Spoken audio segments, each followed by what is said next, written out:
Seals. I could never stomach them. No, I don't mean as meat. No, I mean as characters. Let me introduce myself. Polar bear, male, unofficially bisexual. Blame it on the climate change of the planet. I am from the end of the world, the North Pole. Maybe you're wondering how I came to be here. On my own personal amphibian hovercraft. Well, that's how they end up, the mighty icebergs of the Arctic and the Antarctic, from the overheating of the planet, like ice cubes for whiskey on the rocks.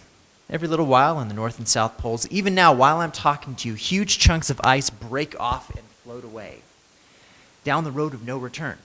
For example, today at 5:30 precisely, an iceberg leaves from Greenland for Boston, New York, and finally Florida and the Caribbean. Who are their best customers? We are, of course, the white polar bears and the seahorses, the penguins, and those who shall remain nameless.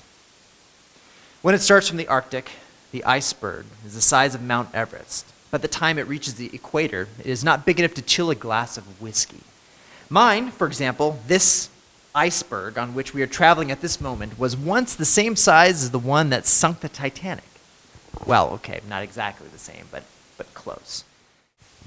It was more or less a year ago, you see, when I was hunting one of those who shall remain nameless. I had her boxed in, so to speak, in an ice hole. Just like now, in fact, when suddenly there was a deafening sound, crack, the ice breaks. I am thrown back with tremendous force, and before I have a chance to find my balance, I start falling, pell-mell from a great height surrounded by a great shower of snow and ice. I landed so awkwardly, it was a wonder I did not break every single bone in my body. I tell you, I was very lucky. I was so dizzy I could see stars around my head like a halo for a good while. And just about when I was starting to focus properly, what do you think I see? The nameless one on the other side of the iceberg. That bit that remained intact, staring at me from the rim of her hole, smiling ironically, waving a handkerchief and shouting, "The port is moving! Bon voyage! Don't hurry back! We won't miss you!" I can tell you, at that moment, the whole world went under me. Literally, not metaphorically. I was left on top of this huge piece of ice, helpless, desolate, and alone. Well, not quite alone. In these two holes behind me lives the twin sister of the cursed one, whom I have yet to catch, wandering day and night in the middle of the ocean without a compass. Jules Verne went around the world in 80 days. I did the same thing in less than 60. That's something worth recording in the Guinness Book of World Records, don't you think? The sea currents pushed me hither and thither across the length and breadth of the earth. I saw places I'd never seen my entire life. I was educated, geographically. I became a modern Christopher Columbus. It was the best cruise of my life. First-class travel, VIP treatment, and everything paid for by the human factor. The only trouble was that my iceberg was melting by the day. You would think that I was defrosting the icebox. My kingdom was disappearing, and without it, it was impossible for me to find enough food to survive. I haven't had anything to eat for 6 months already. If I hadn't stored enough fat under my fur, I would have starved by now. And I don't mind telling you that right now, while we are chatting politely. I would love to jump from the stage and help myself to some of you. The lady I see over there in the middle row is plump enough to moderate my hunger. Oh, I'd love to put my teeth into her. Suck the fat. Bottoms up. Don't misunderstand me, my dear lady. Like me, you too are part of the food chain. Moreover, you came to see a polar bear, not a guinea pig. And if you did not want to be in this difficult position, you could have done liposuction, and now I would not even have given you another look. Just like that bony lady over there. But half a loaf is better than no loaf at all. I mean, it's my nature, you know? The moment I smell fat, I can't even control myself. But no, I won't fall down to your level. I will not be like you. Like humans who do not respect animals, I will keep my station as an animal who respects the person he is conversing with. So don't worry. First of all, do have to tell you some very important truths about this very situation the planet is in, because you, and afterwards I, might take a break. My 11sies. Because if in the meantime I fail to catch the one that should be nameless, I may not be able to control myself. I will forget my manners, and fair play will go out the window, and I am explaining so that there are no misunderstandings. So, now, perhaps we can start the lecture on the greenhouse effect. For a start, do you know what carbon dioxide, or CO2 is for short, is?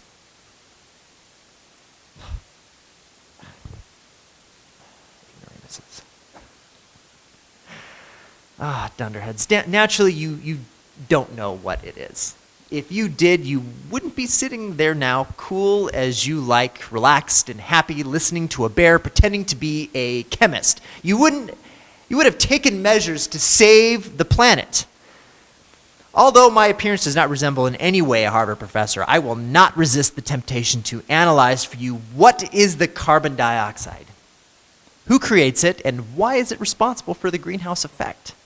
So, please, give me your undivided attention for a moment. Otherwise, I shall be forced to take off my gown and indulge in my favorite sport of that flesh-eating or carnivorousness is. So, carbon dioxide, or CO2 for short, is a gas. 1 part carbon, 2 parts oxygen, produced in huge quantities by your industries. It has one unique quality enormously destructive for our planet. That is an oxymoron. Destructive quality. But that's not our subject at this moment. CO2 rises to the atmosphere and remains there, becoming thicker and denser by the minute. Consequently, the rays of the sun, which under normal circumstances go through the atmosphere, warm the earth, and then return to space, are obstructed by this carbon dioxide. The heat is retained inside the atmosphere just like in a garden shed, as a result of which we all become, so to speak, hothouse flowers. Take me, for example. Normally I hibernate during the winter, a long, sound, lovely sleep. But as a result of the high temperature that currently prevails in the Arctic, I have been entirely disoriented. I haven't been able to get some decent shut-eye for the entire season. I have been awake for the entire winter.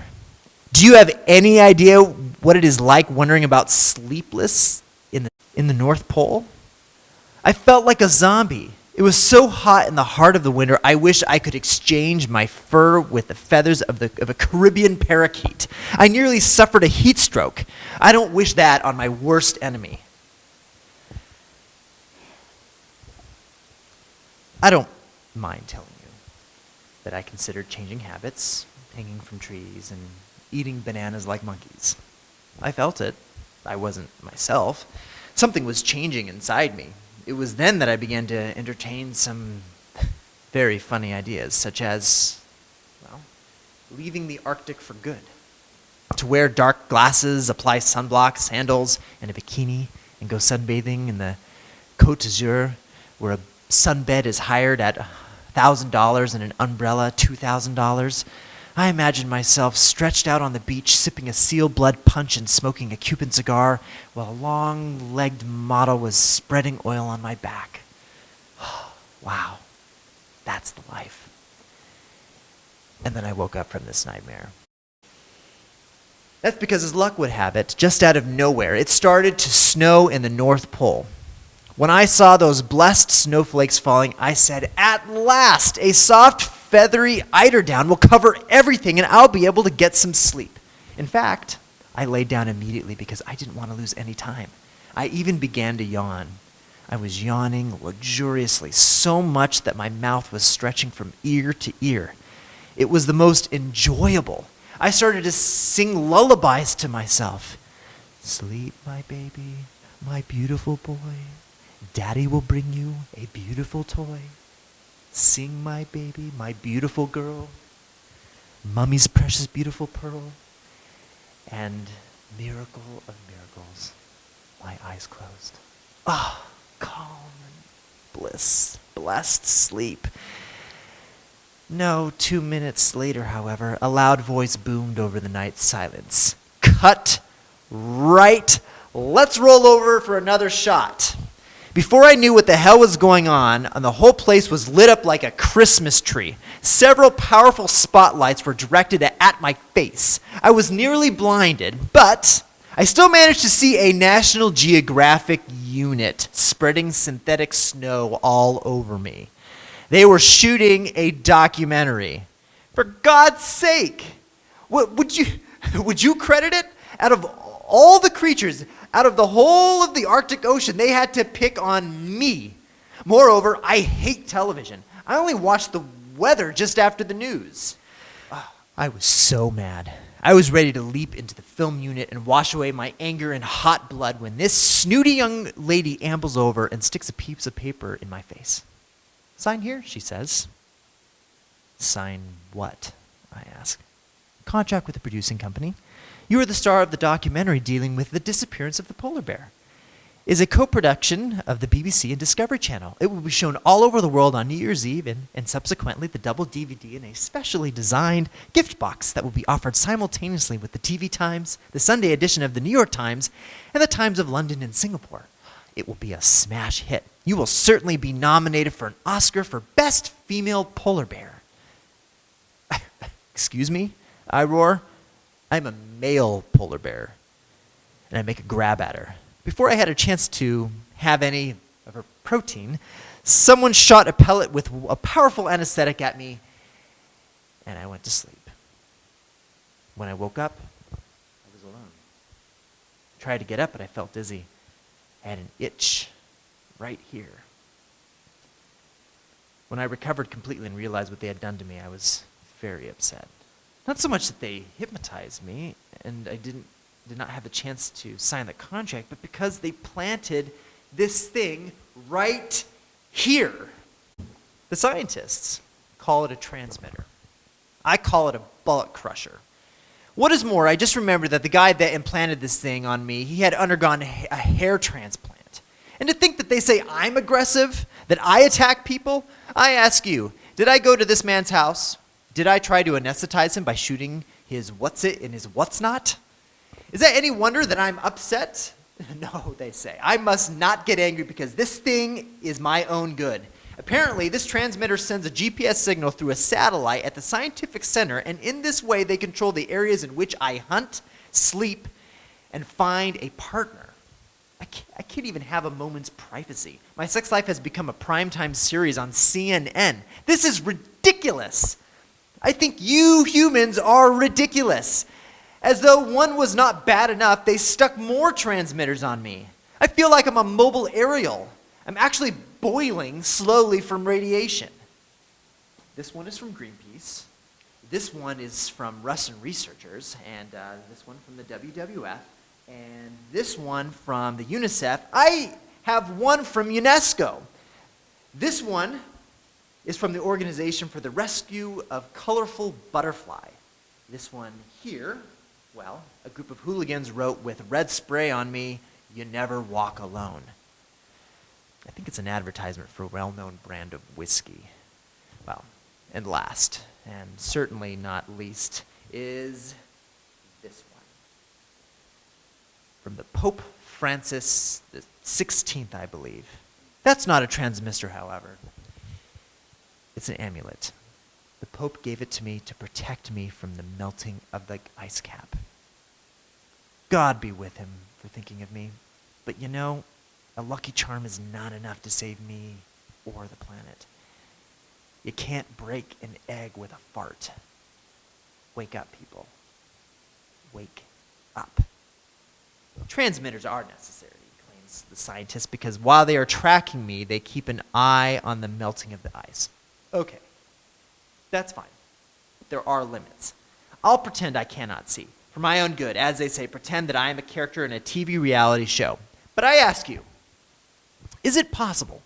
Is it fair when I lie down in my own den in order to have a nap after months and months, and just at the point when my eyelids feel heavy, suddenly in the middle of the night, I hear this person speaking about a fare from Kennedy Airport to Manhattan, and I go crazy?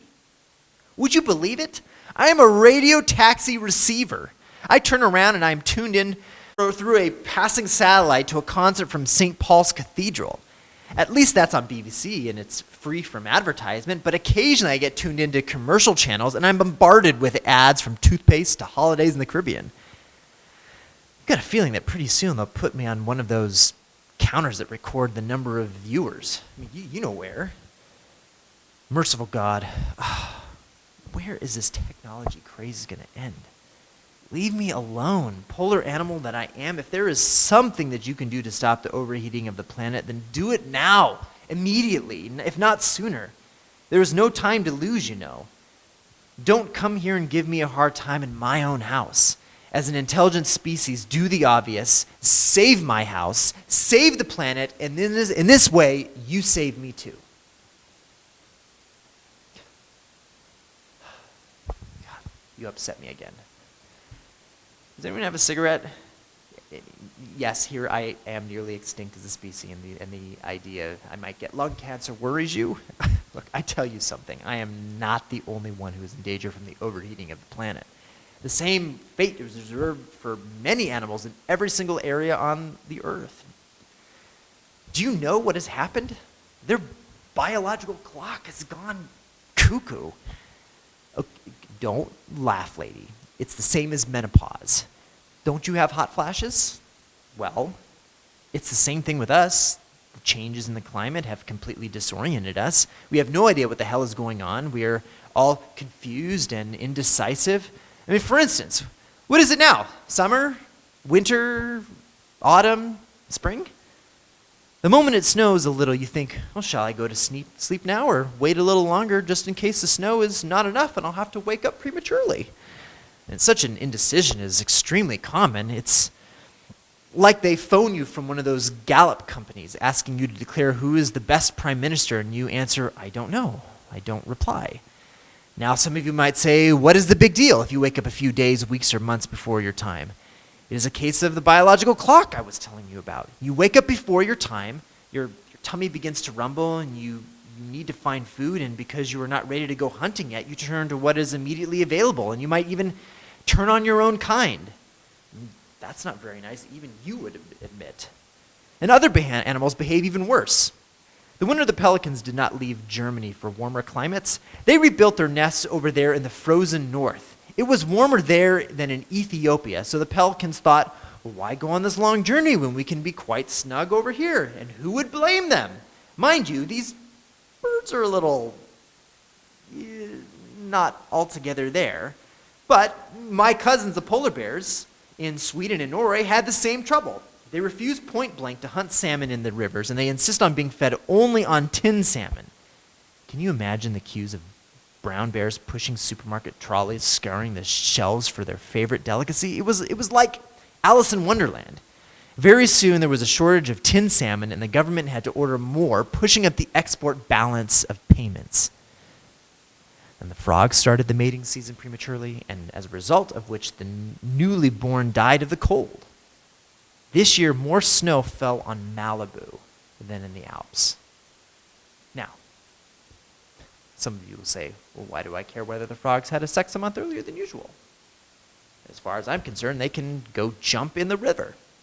Well, I will tell you that if a frog in Malibu, or any frog for that matter, who is fed on flies, not exactly chay-chay, but still quite big and impressive, if that frog disappears from the face of the earth, then you will have to go around with a huge fly killer in your hand, so much that instead of chasing increased sales with your colleagues at the office, you'll be chasing flies.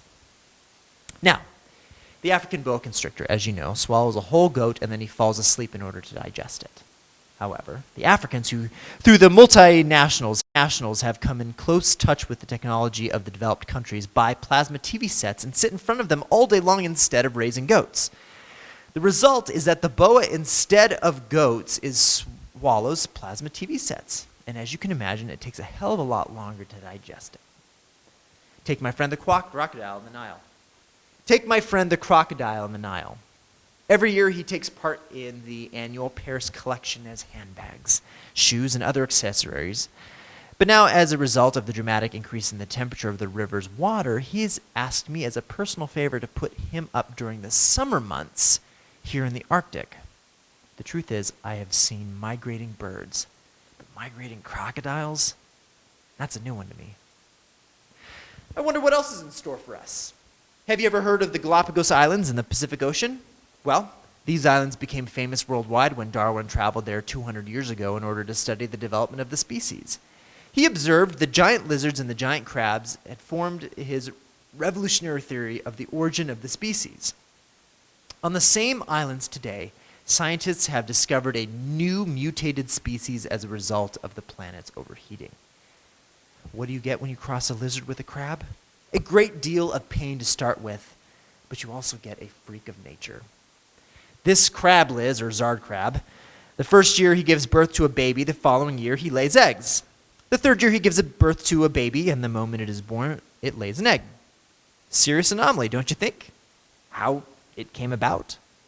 Who jumped who is a matter that will never quite be resolved. Even if I knew, I don't think I'd be able to tell.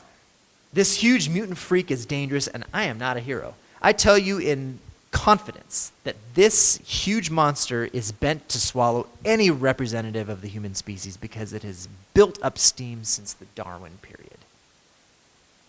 The consequences on the flora and the fauna are devastating as a result of the overheating of the planet. We have seen the effects on the animals, but the plants are not even in a better position. They too have suffered a severe shock as a result of the higher temperatures. Premature flowering has been recorded in many parts of the planet.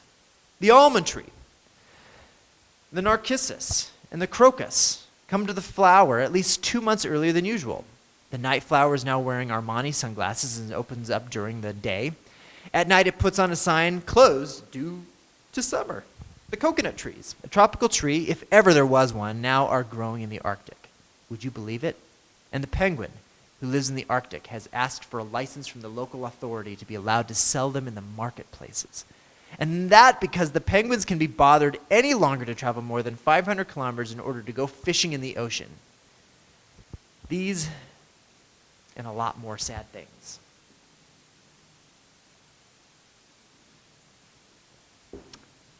I'm sure you know that a lot of very dramatic changes are taking place in the world around us. Do you care? Do you give a damn?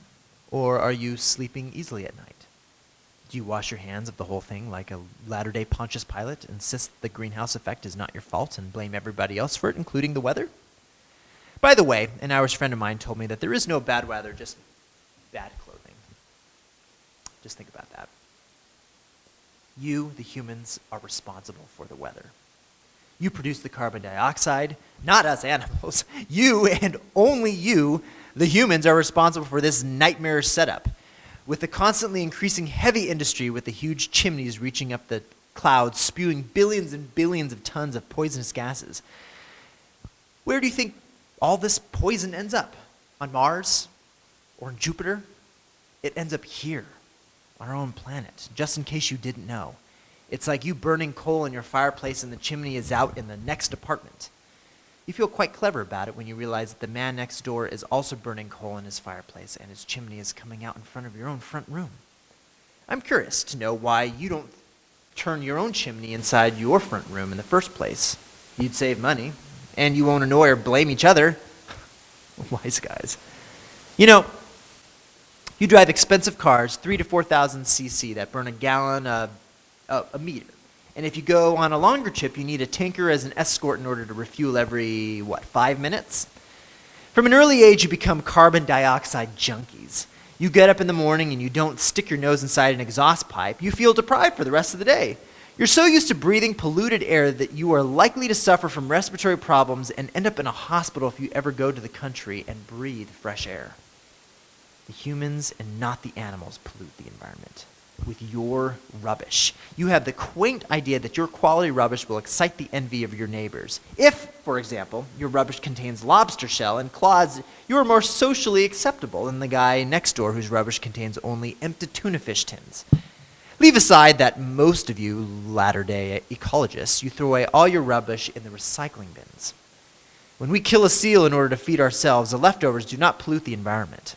On the contrary, other creatures of the Arctic will be fed from those such as foxes, birds, and other cadaverous-eating animals.